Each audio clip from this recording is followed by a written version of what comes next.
nuk ekziston më. Treçeregu i Irlandës është në sundimin britanik. Me gjithë përpjekjet e tyre. Ne mbajtëm gjuhën, Dardanët mbajtën gjuhën, mbajtën flamurin, ke një Ibrahim Rugova që tha nuk e ik shallin derisa të fitoj pavarësinë. Kosova, Dardania. Pra, kur na krahason, ti thua një sekondë vëlla, se këtu kemi një popull që vjen nga bjeshkët, një popull hero, një popull që vetë flijohet. Ton sa bi kanë varosur këto nëna dhe i kanë qarë. Sa bia, fal. Dhe prap aty duke mbajt flamurin, ku i ke irlandezët? E vetë një arritje irlandezëve është që sëndojnë Hollywoodin. Po, dakord. Kanë aktorë shumë të njohur.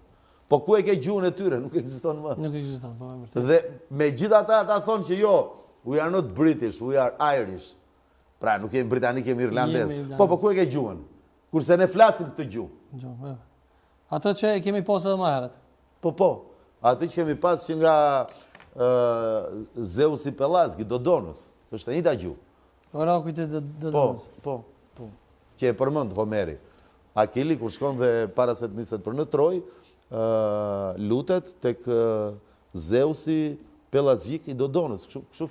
Bileftitë që aty te moli të muret ka pas mundësi me qenë ata tempulli i lashtë i antikitetit i Dodonës. Po, sepse, shiko, në Via Aurora, dukshëm fare, nga tempulli i Dodonës ti shef majën e Tomorit. Dhe tempujt në antikitet janë ndërtuar në zona ku energjia ishte jashtëzakonisht e lartë, me energji shumë të lartë. Por neve na e mbyllën syrin e tretë. Dhe ne sot nuk jemi të mësuar të lexojmë frekuencat.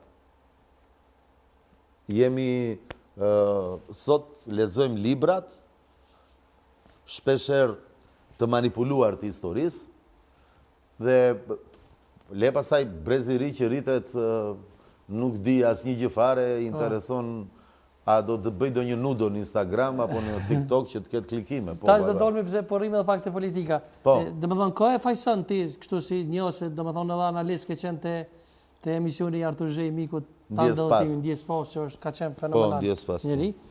E kënd ju e akuzoni këtu në politikën e Kosovës që shkuan përsëri në zgjedhje, po opozitën, kryeministin Kurti si e sheti? Unë shoh që nuk ka një mirë kuptim. Shiko, nuk ka mirë kuptim. Ka pas qenë një njeri jashtëzakonisht i nderuar, quhej Adem Demaçi, i cili mori përsipër të pajtonte gjaqet. A e kupton të ngrihet plaku 90 vjeç.